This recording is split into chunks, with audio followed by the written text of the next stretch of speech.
नमस्ते, आप सभी का हार्दिक स्वागत। विद्यार्थियों, हम लोग छंद प्रकरण की बात कर रहे हैं और यह जो प्रकरण है इसके पूर्व में 2 व्याख्यान में ले चुका हूं। उसमें छंद का परिचय, गण व्यवस्था, यति, गति, मात्राओं की संख्या, गणना, लघु गुरु का क्रम और उसका निर्धारण हम कैसे करते हैं, इसके बारे में भली भांति हम लोग बात कर रहे हैं। आप लोगों को ये ध्यान रखना चाहिए कि जो कक्षा है यह कक्षा महाविद्यालयी छात्रों के साथ साथ उन सभी छात्रों के लिए अत्यंत आवश्यक है, उपयोगी है, जो छात्र प्रतियोगी परीक्षाओं की तैयारी कर रहे हैं, चाहे वो रीट हो, चाहे वो सेकंड ग्रेड हो, चाहे फर्स्ट ग्रेड हो। इसके अलावा हिंदी और संस्कृत दोनों के विद्यार्थियों के लिए, दोनों भाषाओं और साहित्य के विद्यार्थी के लिए भी कक्षा समान रूप से उपयोगी है। और इसका कारण यह है कि दोनों ही विषयों में जो है वो छंद की उपयोगिता है। हाँ, हिंदी में कुछ हरिणी है, गीतिका है, हरि गीतिका है, दोहा, रोला, सोरठा, उल्लाला, इस प्रकार के छंद कुछ अलग होते हैं, वहां पर हम बात करेंगे। यह आज की जो कक्षा है उसमें हम 3 छंदों के विषय में बात करेंगे। एक मालिनी छंद है, एक मंदाक्रांता है और एक वंशस्थ छंद है। मालिनी छंद जो है वो 15 वर्णों का छंद है, मंदाक्रांता 17 वर्णों का छंद है और वंशस्थ जो है वो 12 वर्णों का छंद है। हमें यह ध्यान रखना चाहिए, यदि कोई महाविद्यालयी छात्र हैं तो उसके लिए ध्यान रखना चाहिए कि कोई भी छंद जब परीक्षा में आता है, पहले हम उसका लक्षण निर्धारित करते हैं, लक्षण लिखते हैं, लक्षण लिख करके उसके लक्षण का अर्थ लिखते हैं। देखिए, जैसे ये लक्षण है न न म य यू ते यम मालिनी भोगी लोकई, ये जो लक्षण है, इस लक्षण में क्या हुआ कि ये जो आरंभिक जो पंक्तियां हैं ये गण व्यवस्था का विधान करती हैं, मालिनी छंद का नाम है, और भोगी और लोकई ये जो 2 शब्द हैं यह यति का विधान करते हैं। छंद शास्त्र में यति के लिए किसी न किसी शब्द का उपयोग किया जाता है, मैं आपको बता चुका हूं। यहां पर भोगी जो शब्द है उसका मतलब है 8, क्योंकि 8 प्रकार के भोग हैं और 7 प्रकार के लोग हैं। तो 8 और 7 को जोड़ते हो तो कितने वर्ण हो गए? ये 15 वर्णों का छंद है, लेकिन पहले 8 वर्ण पर यति होती है और अगले 7 वर्ण पर यति होती है, और गण व्यवस्था का विधान करने वाला यह लक्षणांश है। तो न का मतलब यहां पर नगण है, तो इसका मतलब क्या हुआ कि जिस छंद में एक नगण, फिर यहां पर नगण आया, देखो न, फिर म का मतलब क्या है, बोलो मगण है, फिर य का मतलब क्या है, यगण है, और फिर यह है, इसका मतलब यगण है। इससे युक्त होना चाहिए और 8 और 7 पर यति होना चाहिए, वहां पर मालिनी छंद होता है। यह मालिनी छंद का लक्षण है। अब हमारे साहित्य में जहां कहीं भी 15 वर्णों का छंद, 15 वर्णों का कोई भी श्लोक और जिसमें यह गण व्यवस्था होगी, अर्थात नगण, नगण, मगण, यगण और यगण, यह गण व्यवस्था जहां पर होगी और 8 और 7 पर जहां पर यति होगी, वहां पर मालिनी छंद होगा। कई बार हम देखते हैं कि परीक्षाओं में क्या करते हैं, जैसे रीट इत्यादि परीक्षाएं हैं, तो उसमें जैसे ये 2 लाइनें दे दी या 1 लाइन दे दी या पूरा श्लोक दे दिया, और उस पूरे श्लोक को देकर के फिर आपसे पूछा जाता है कि उक्त श्लोक में कौन सा छंद है। तो उसका निर्धारण हम कैसे करें? पहली बात तो यह है कि हमें जैसे इसके वर्णों को गिनना चाहिए। दूसरी बात, छंदों के उदाहरणों को याद करो नहीं करो कोई आवश्यक नहीं है, जो बोल रहा हूं ध्यान से सुनना, लेकिन लक्षण हमें ठीक ढंग से याद होने चाहिए। अब यहां पर देखो, यह लक्षण जो है इसमें 15 वर्ण है, 1 2 3 4 5 6 7 8 9 10 11 12 13 14 15, इसका मतलब इसमें 15 वर्ण है। दूसरी बात, आप इसमें और देखोगे तो अब ये नगण का मतलब क्या है, ये मैं पूर्व के व्याख्यान में समझा चुका हूं। अब मैंने आपको बता दिया था, नगण होता है न स ल, फिर न स ल, फिर मा तारा, फिर य माता, य मा और ता, और फिर य मा और ता। यदि किसी भी पंक्ति में इस क्रम से, लघु और गुरु का क्रम है इस क्रम से, तो वहां पर मालिनी छंद होता है। आप सारे उदाहरण याद नहीं कर सकते, मालिनी छंद के उदाहरण हमारे साहित्य में हजारों हो सकते हैं, लेकिन लक्षण याद कर सकते हैं। छंद पूरा का पूरा मैथ्स है। यदि आपने एक बार इसको ढंग से सीख लिया तो जीवन में कभी नहीं भूल सकते, ये कंफर्म बात है। अब देखो मात्राओं की गणना हम कैसे करते हैं, पहले बता आया हूं। देखो न की एक मात्रा होगी लघु लघु लघु लघु लघु लघु ते यम, क्योंकि अनुस्वार है तो अनुस्वार युक्त वर्ण की 2 मात्रा होती है। फिर मां, फिर ली छोटा है, फिर नी बड़ा है, फिर भो की 2 मात्रा, गी की 1, लो और कई। अब देखो इसका 3-3 का जोड़ा बनाओ, आई आई आई, तो 3 आई आ गई। फिर 3 टाइम्स आई आई, तो इसका मतलब देखो ये 3 आई, ये 3 आई। फिर क्या है एस एस एस, तो ये 3 टाइम एस आ गया। फिर आई एस एस, तो आई एस एस, और फिर आई एस एस। जो लक्षण है उसमें भी ये जो गण है वह घटित होते हैं। अब आप इसमें से कोई भी पंक्ति उठाओ, 1 2 3 4 5 6 7 8 9 10 11 12 13 14 15, ये ध्यान रखें छंद शास्त्र में उस वर्ण को कुल वर्णों की संख्या में सम्मिलित नहीं किया जाता जो अर्धवर्ण है, अर्थात स्वर रहित है, क्योंकि मात्राएं केवल स्वरों की होती हैं। यह हमें ध्यान रखना चाहिए विद्यार्थियों। अब देखो इसकी मात्रा लगाओ, स की 1, मेरे साथ साथ बोलते जाओ, आई आई आई आई आई।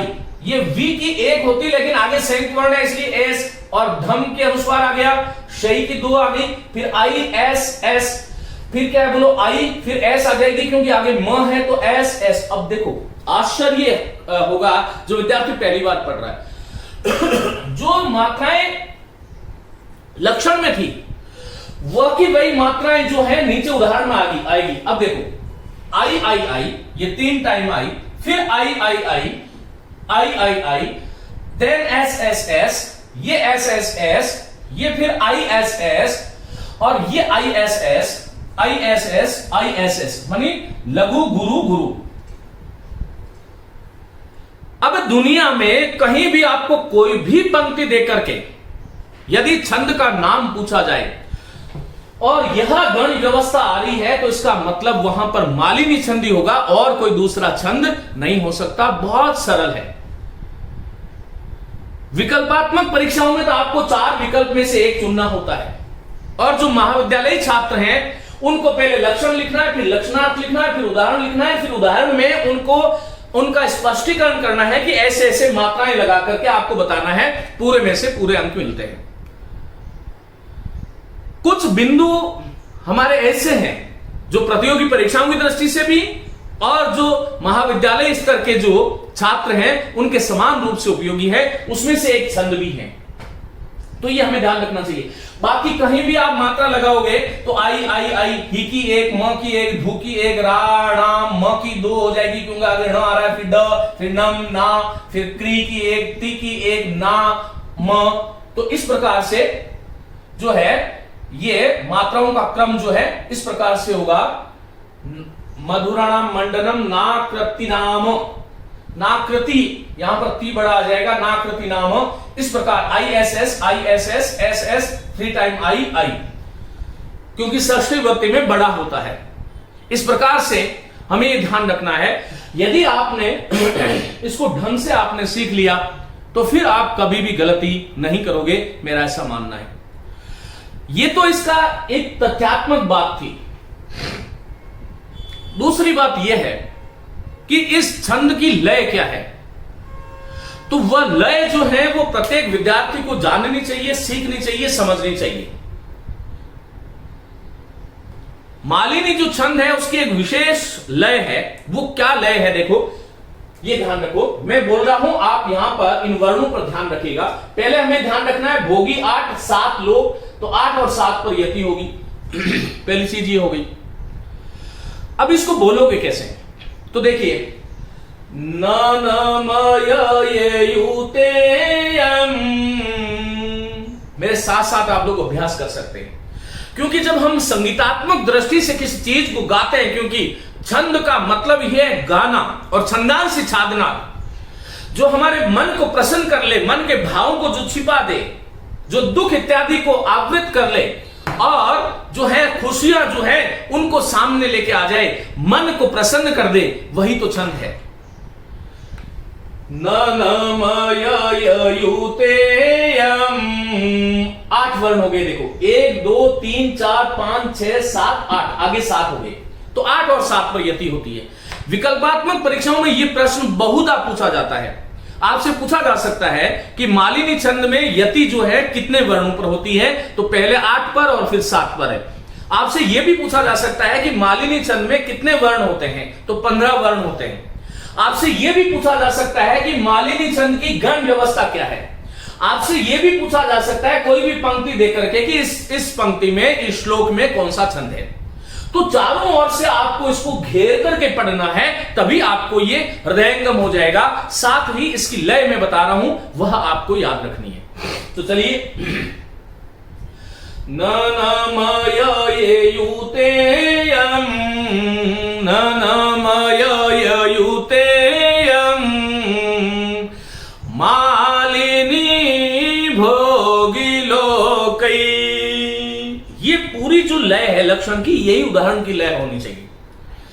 न युतेयम, न युतेयम,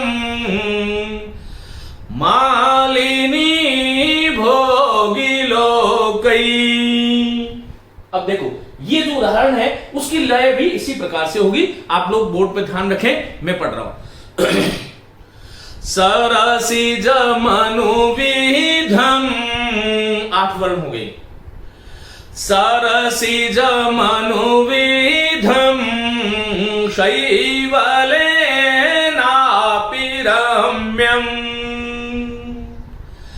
मलिनमपि हिमांशो लक्ष्मी लक्ष्मीं तनोति। तीसरी पंक्ति, इयमधिकमनोजा, इयमधिकमनोजा, वल्कलेनापि तन्वी। चौथी पंक्ति, किमिव हि मधुराणां, किमिव हि मधुराणां, मंडनं नाकृति नाम, ननमययुतेयं, मालिनी भोगी लोकै। ननमययुतेयं, मालिनी भोगी लोकै। सरसिज मनुविधं, शैवलेनापि रम्यम। इस प्रकार से आपको मालिनी छंद को गाना चाहिए। मेरी लय हो सकती है कुछ कम पसंद आए, लेकिन लय का जो तरीका है वह यही है, आपको ये ध्यान रखना है। चलिए, मालिनी छंद के विषय में जो बात होनी थी वो कर ली। मित्रों, मंदाक्रांता छंद बहुत ही महत्वपूर्ण छंद है। कालिदास को विशेष प्रिय छंद है और पूरा मेघदूत मंदाक्रांता में लिखा गया। मंदाक्रांता का यदि आप संधि विच्छेद करते हो तो होता है मंद और आक्रांता। पहले जो मंद होता है बाद में आक्रांत होता है, वह मंदाक्रांता है। मंदा, पहले मंद है फिर आक्रांत, इस प्रकार से मंदाक्रांता होता है। पहली बात तो यह है, मंदाक्रांता, देखो ये लक्षण पढ़ रहा हूं, मंदाक्रांता छंद का नाम है। जलधि समुद्र, 4 समुद्र हैं, हम जानते हैं समुद्रों की संख्या 4 है। इस लक्षण में आया हुआ जलधि कितने संख्या का वाचक है, प्रश्न पूछा जा सकता है। तो जलधि का अर्थ 4 है। फिर इसका संधिविच्छेद करोगे षड अगई का, तो यह है षट और अगई। अग कहते हैं पर्वत को, तृतीय व्यक्ति जो है उसका बहुवचन हो जाएगा अगई। तो षट मानी 6 और पर्वत कितने 7, और पहले समुद्र कितने, जलधि कितने 4। तो ऐसा छंद जिसमें 4, 6 और 7 पर, ध्यान से सुनिएगा, जलधि 4, षट 6, अग 7, जिसमें 4, 6 और 7 पर यति होती है, और जिसमें देखो मगन, म अर्ध दिखाई दे रहा है यहां पर, गई के आगे म मानी मगन, फिर भ भगण, फिर न नगण, फिर तव का मतलब 2 तगण, और ताद गुरु, 2 गुरु वर्ण अंत में होने चाहिए। और कुल 17 वर्ण जहां पर होते हैं वहां पर मंदाक्रांता छंद होता है। शिखरणी छंद में भी 17 वर्ण होते हैं। लेकिन शिखरणी छंद की जो गण व्यवस्था है, जो यति व्यवस्था है, वह अलग है, मंदाक्रांता की अलग है। शिखरणी छंद के विषय में मैं एक दिन पहले आपको पढ़ा चुका हूं। 17 वर्ण दोनों में आ सकते हैं, शिखरणी में भी और मंदाक्रांता में भी। मैं किसी ट्रिक की तरफ विद्यार्थी को कभी लेकर के नहीं जाना चाहता। हमारा भारत की शिक्षा पद्धति जो है वह कितनी उदात्त है, और उस उदात्त परंपराओं के स्वामी हैं हम और आप मिलकर के वह वापस जो हमारा ज्ञान, जो कहीं गुरुकुलीय व्यवस्था की तरह का जो था, उसका माहौल तो परिवेश तो हम बना सकते हैं। हजारों किलोमीटर दूर आप मुझे सुन सकते हैं, मैं आपको हो सकता है कि इन चर्म चक्षु से नहीं देख पाऊं, लेकिन आपको अनुभूत अवश्य करता हूं। तो आपको यह ध्यान रखना चाहिए कि 17 वर्ण 2 जगह हो सकते हैं आपके पाठ्यक्रम के अनुसार। शिखरणी में भी 17 वर्ण है, मंदाक्रांता में भी 17 वर्ण है, लेकिन शिखरणी में जो है वो 6 और 11 रसई रुद्रई शिन्ना, रस 6 प्रकार के, 11 प्रकार के रुद्र, 6 और 11 पर यति होती है, जबकि मंदाक्रांता में पहले 4 पद, फिर 4 के अगले 6 पद और फिर 7 पद। इसका मतलब क्या हुआ कि कुल वर्ण कितने हो गए, बोलो 17 वर्ण हो गए। ये जो लक्षण है, इस लक्षण को आपको बहुत ध्यान से स्मरण करना होगा।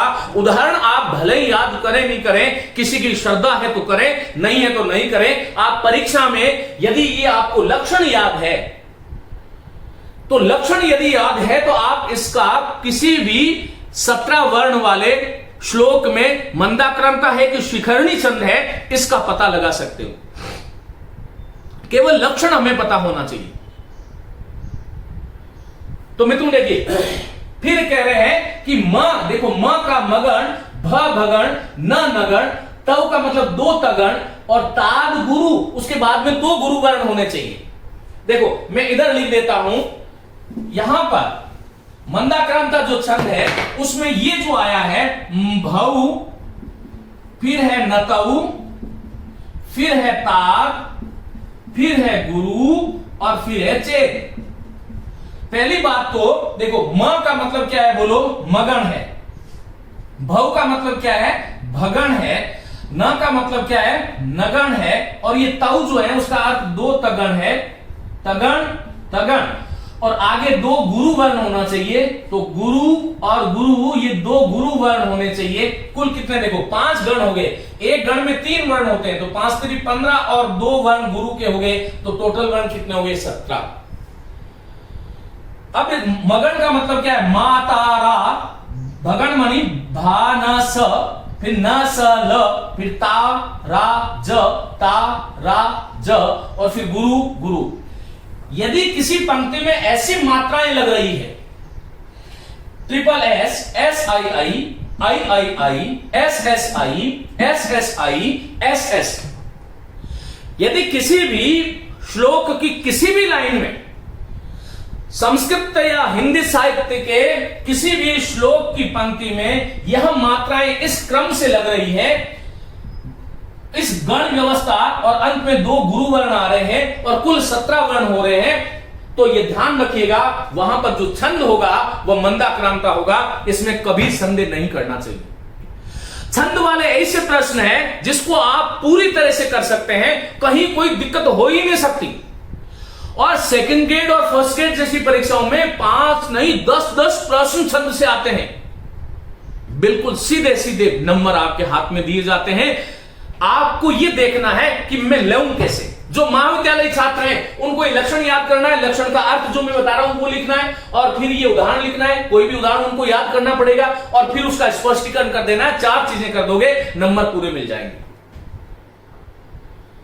लेकिन शिक्षा को नंबर के लिए बाद में पढ़े, आत्मबोध, आत्मज्ञान और व्यक्तित्व की दृष्टि से शिक्षा का स्थान मूर्धन्य होना चाहिए, शीर्षस्थ होना चाहिए। अब देखो, अब इसमें किसी में आप, जैसे मैं ये पंक्ति ले लेता हूं, कोई भी आप शांताकारम में देखो शांताकारम है ये, तो एस, तो इसका मतलब क्या हुआ, देखो फिर भू ज ग श य नम, फिर द आगे आ रहा है तो प की 2 हो जाएगी, द की होगी म, फिर ना, फिर भम, फिर सु रे शम। अब यहां से देखो triple S S I I, then 3 time I S I और एस आई, ये जो है एस आई और आगे एस। इसका मतलब आप, मैंने एक पंक्ति में लगाई, आप किसी भी पंक्ति में अभ्यास करके देखिएगा, किसी भी पंक्ति में यदि आप इसको लघु गुरु का क्रम इस प्रकार से याद कर लोगे तो आपको बहुत सीधा साफ है।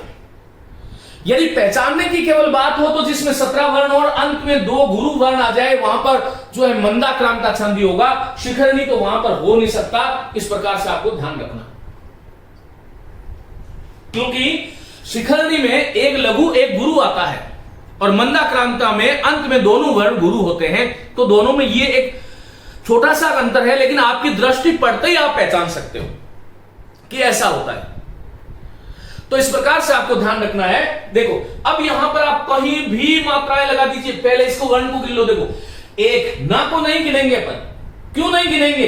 क्योंकि जो स्वर रहित वर्ण है उसको कुल वर्णों की संख्या में सम्मिलित नहीं करते। तो 1 2 3 4 5 6 7 8 9 10 11 12 13 14 15 16 और 17 वर्ण है इसमें। इसका मतलब 17 वर्ण है और इनकी भी इस लक्षण में भी आप यदि मात्राएं लगाओगे तो इसी क्रम से मात्राएं आएगी। आप लगा के देख लीजिएगा।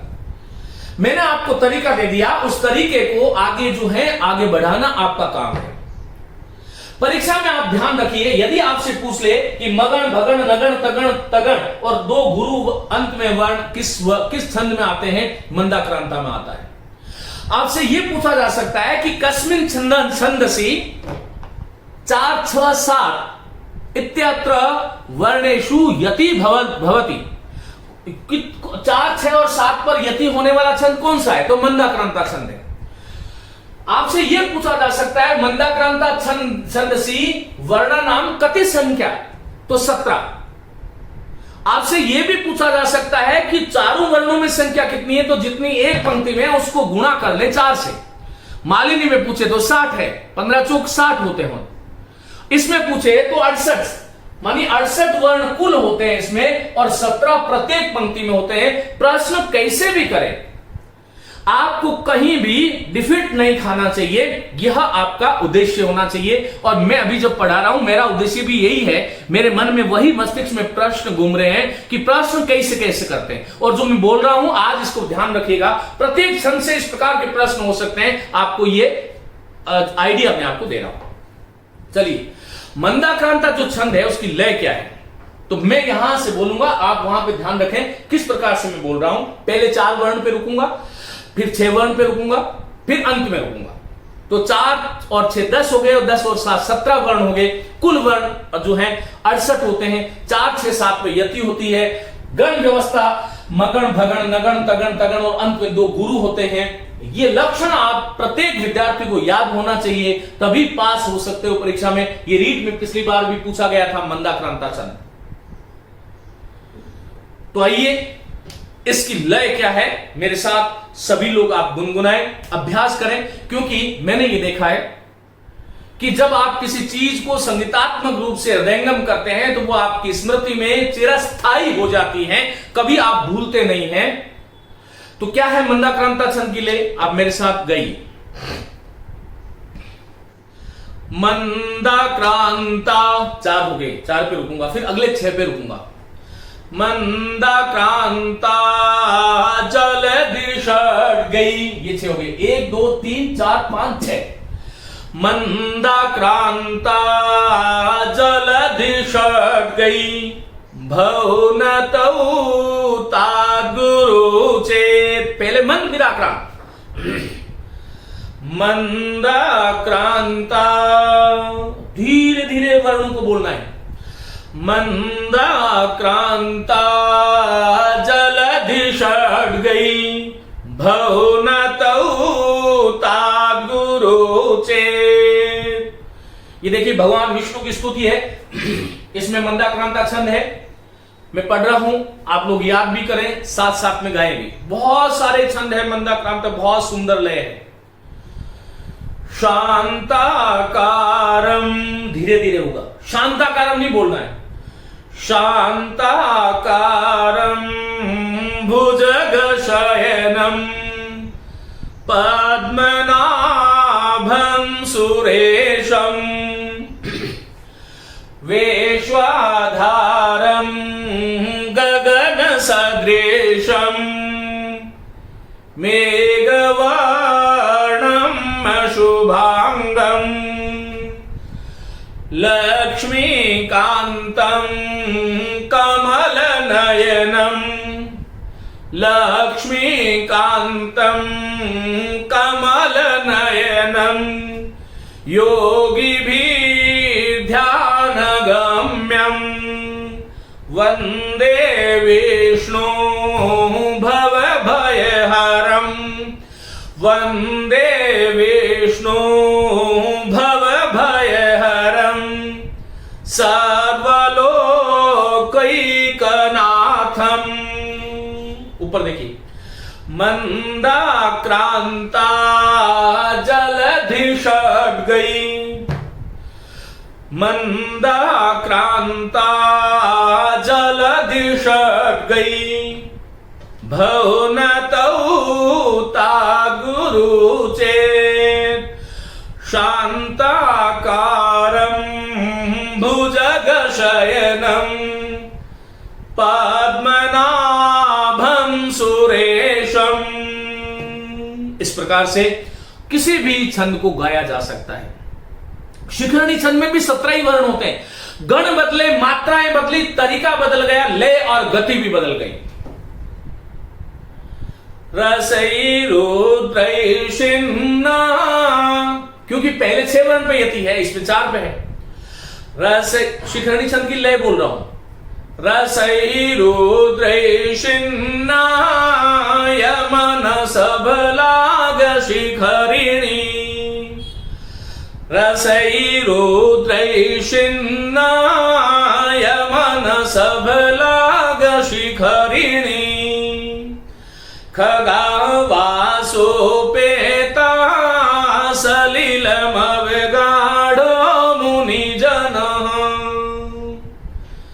अनाघ्रातं पुष्पम्, अभिजान शाकुंतलम, अनाघ्रातं पुष्पं किसलयमलूनं कररुहै रणाविधं रत्नं मधुनवमनास्वादितरसम् अखण्डं पुण्यानां फलमिव च तद्रूपमनघम् न जाने भोक्तारं कमीये समुपस्थासति विधिः न जाने भोक्तारं कमीये समुपस्थासति विधिः।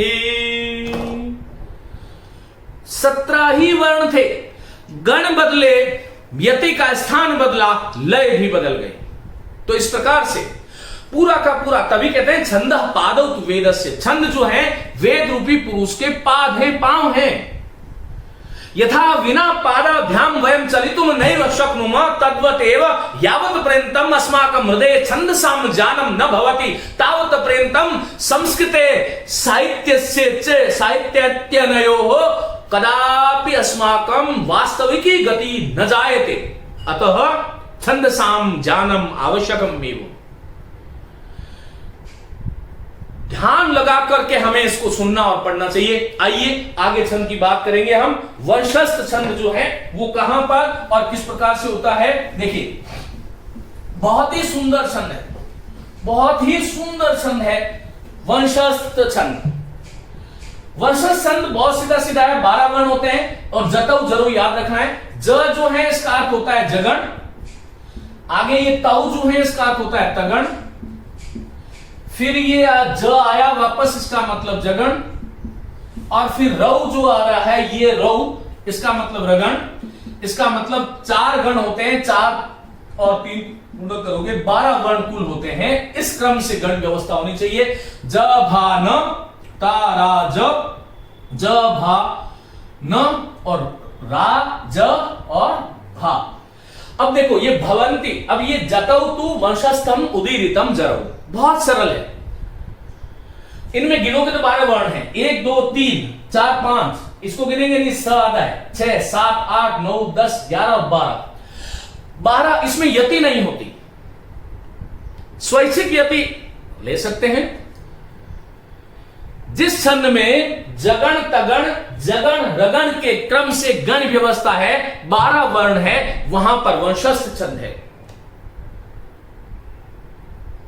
तो देखो अब यहां पर इसमें गिनो पंक्ति में 1 2 3 4 5 6 7 8 9 10 11 और 12 वर्ण है। अब इसमें मैं मात्राएं लगा रहा हूं, आप देखना। भ व की 2 हो जाएगी क्योंकि आगे न आ रहा है, फिर ती की 1 हो जाएगी। ISI ये हो गया ISI। फिर न की 1 होती लेकिन आगे म्रा संयुक्त वर्ण आ रहा है, तो न म्रा, फिर स की होगी नहीं, त की 1, तो SSI। देखो तो SSI जो यहां पर है वही यहां पर होनी चाहिए।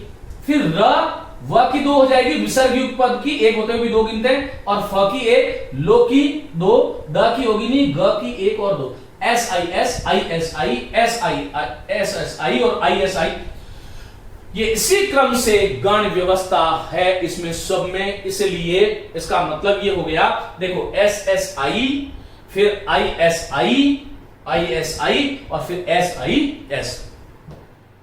इस क्रम से यदि गण व्यवस्था हो तो वहां पर, और 12 वर्ण हो तो वहां पर वंशस्थ छंद कहना चाहिए।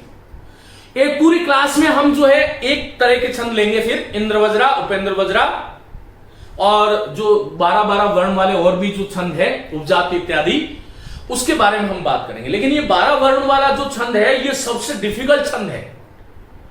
आपको इसमें इतना ध्यान रखना पड़ेगा कि 12 वर्ण तो और छंद में भी हो सकते हैं, लेकिन ये गण व्यवस्था जो है, ये गण व्यवस्था केवल और केवल किसकी है बोलो? वंशस्थ छंद की है। यदि इस गण व्यवस्था से आपके वर्णों का संयोजन, मात्राओं का संयोजन है, कहीं भी दिख रहा है, तो आप वहां पर जो है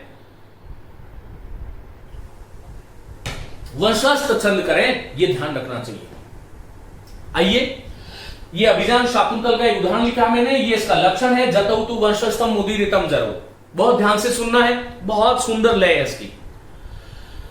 जतौ तु वंशस्थम उदीरितम जरौ। मैं 4 पंक्तियां बोलूंगा इस लक्षण की, उस लक्षण की चारों पंक्तियों की लय आपको बहुत सूक्ष्मता से देखनी है, कहां पर उतार कहां पर चढ़ाव आ रहा है, आरोह अवरोह का आपको ध्यान रखना है। जतौ तु वंशस्थम उदीरितम जरौ। दूसरी पंक्ति, जतौ तु वंशस्थम उदीरितम जरौ। वंशस्थ की तीसरी पंक्ति ऐसे बोली जाती है, आगे बोल रहा हूं। जतौ तु वंशस्थम उदीरितम जरौ। ऊपर बिल्कुल, जतौ तु वंशस्थम उदीरितम जरौ।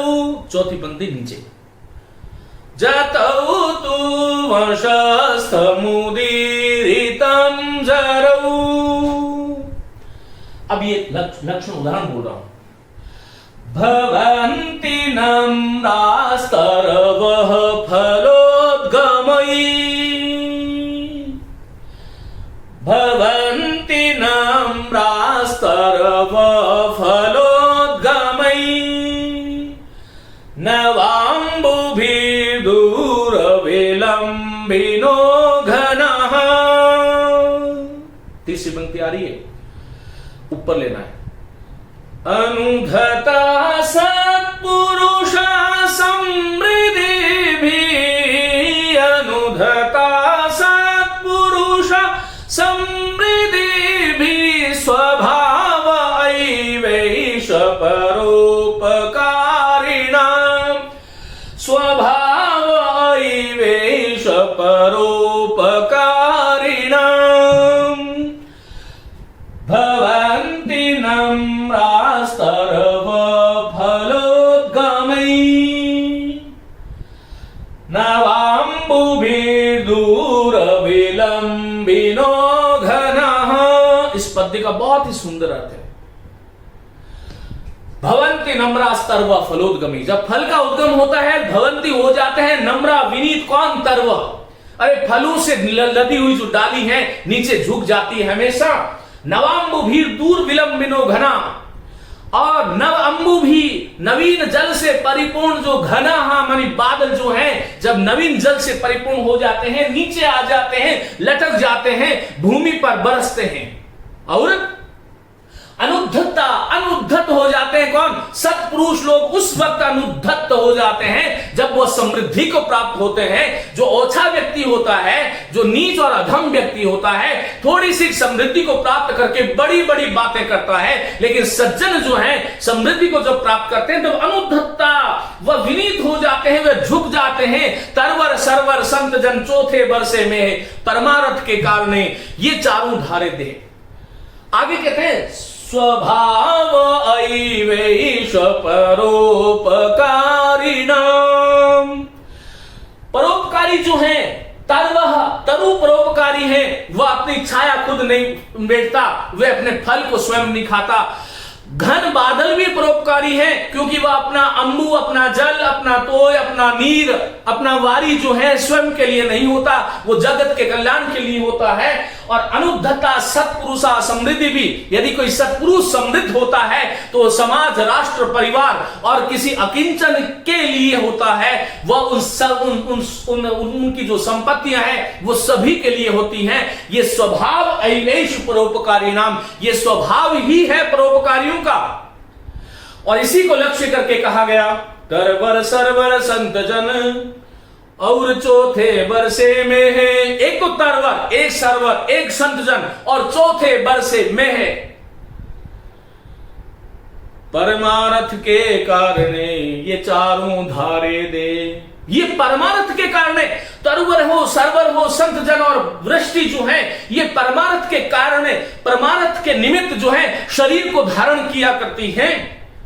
तो ऐसा स्वभाव ही परोपकारियों का होता है। वर्षस्थ छंद में उपनिषद पंचम अंक का 11वां श्लोक, अभिजान शाकुंतलम महाकवि कालिदास की बहुत अमर कृति नाटक, और उस नाटक का पंचम अंक का 11वां श्लोक जो है वह यह कह रहा है वर्षस्थ छंद में इस प्रकार का हमें उपदेश जो है उसके माध्यम से हमें मिल रहा है।